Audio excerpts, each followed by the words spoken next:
नमस्कार। आइए मैं सागर प्रजापति आपका स्वागत करता हूँ एक और नई इंटरेस्टिंग वीडियो में। क्या आप चाय के नाम पर जहर तो नहीं पी रहे? जानना बहुत ज़रूरी है, तो चलिए शुरू करते हैं।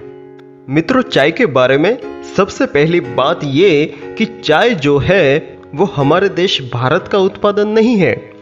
अंग्रेज जब भारत आए थे तो अपने साथ चाय का पौधा लेकर आए थे और भारत के कुछ ऐसे स्थान जो अंग्रेजों के लिए अनुकूल थे, जहां ठंड बहुत होती है, वहां पहाड़ियों में चाय के पौधे लगवाए और उसमें से चाय होने लगी।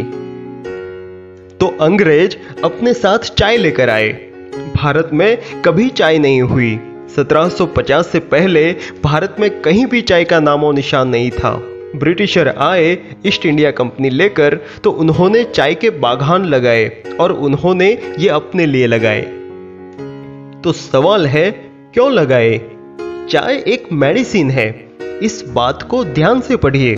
चाय एक मेडिसिन है, लेकिन सिर्फ उन लोगों के लिए जिनका ब्लड प्रेशर लो रहता है, और जिनका ब्लड प्रेशर नॉर्मल और हाई रहता है, चाय उनके लिए जहर है।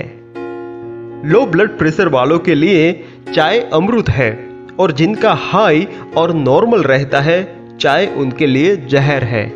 कारण क्या है? कारण ये है, जो बहुत ठंडे इलाके में रहते हैं, बहुत ही अधिक ठंडे इलाके में, उनकी ठंड का तो हम अंदाजा नहीं लगा सकते। अंग्रेज और उनके आसपास के लोग जिन इलाकों में रहते हैं, वहां साल के 6 से 8 महीने तो सूरज ही नहीं निकलता, और आप उनके तापमान का अनुमान लगाएंगे तो -40 डिग्री तो उनकी लोएस्ट रेंज है। समझ लो 0 डिग्री पर बर्फ जमने लगती है। तो 0 से भी कम -20, -30, -40 डिग्री तापमान पर क्या हालत होते होंगे। ये तापमान उनके वहां समान रूप से रहता है, क्योंकि सूर्य निकलता ही नहीं। 6 महीने धुंध ही धुंध रहती है आसमान में। ये इन अंग्रेजों की सबसे बड़ी तकलीफ है। ज्यादा ठंडे इलाके में जो भी रहेगा, उनका बीपी लो हो जाएगा। आप भी करके देख सकते हैं। बर्फ की 2 सिलियों को खड़ा कर बीच में लेट जाए, 2 से 3 मिनट में ही बीपी लो होना शुरू हो जाएगा, और 5 से 8 मिनट तक तो इतना लो हो जाएगा जिसकी आपने कभी कल्पना भी नहीं की होगी। फिर आपको शायद समझ आए ये अंग्रेज कैसे इतनी ठंडी में रहते हैं। घरों के ऊपर बर्फ, सड़क पर बर्फ, गाड़ियां बर्फ में धंस जाती है। बजट का बड़ा हिस्सा सरकारें बर्फ हटाने में प्रयोग करती है, तो वो लोग बहुत बर्फ में रहते हैं। बहुत ठंड के कारण ब्लड प्रेशर बहुत लो रहता है। अब तुरंत ब्लड को स्टिमुलेंट चाहिए, मतलब ठंड से बीपी बहुत लो हो गया, एकदम बीपी बढ़ाना है, तो चाय उसमें सबसे अच्छी है। और दूसरे नंबर पर कॉफ़ी। तो चाय उन सब लोगों के लिए बहुत अच्छी है जो बहुत ही अधिक ठंडे इलाके में रहते हैं। अगर भारत में कश्मीर की बात करें तो उन लोगों के लिए चाय काफ़ी अच्छी है, क्योंकि ठंड बहुत ही अधिक है।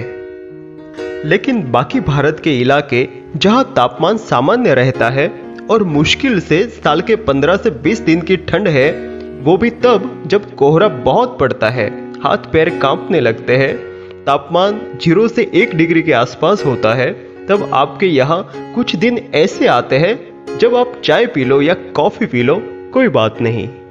लेकिन पूरे साल चाय पीना और every time is T time, ये बहुत खतरनाक है।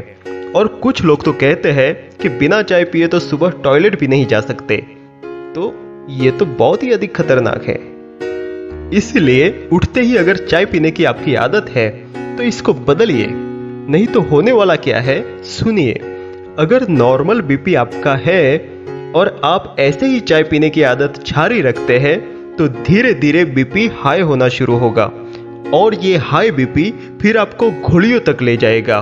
तो डॉक्टर कहेगा बीपी लो करने के लिए गोलियां खाओ, और जिंदगी भर चाय भी पियो, जिंदगी भर गोलियां भी खाओ।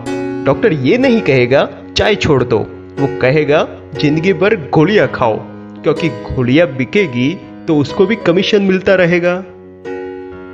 तो आप अब निर्णय ले लो, जिंदगी भर बीपी की गोलियां खाकर जिंदा रहना है तो चाय पीते रहो, और अगर नहीं खानी है तो चाय पहले छोड़ दो। चाय हमारे रक्त यानी ब्लड में एसिडिटी को और ज़्यादा बढ़ाएगी, और जैसा आपने हमारी पुरानी वीडियो में देखा होगा कि एसिडिटी से कैसे हार्ट अटैक आता है, जिसकी लिंक मैं डिस्क्रिप्शन बॉक्स में डाल देता हूँ, आप जाकर देख लेना, बहुत काम की जानकारी है। आयुर्वेद के अनुसार ब्लड में जब एसिडिटी बढ़ती है तो 48 रोग शरीर में उत्पन्न होते हैं। उसमें से सबसे पहला रोग है कोलेस्ट्रॉल का बढ़ना।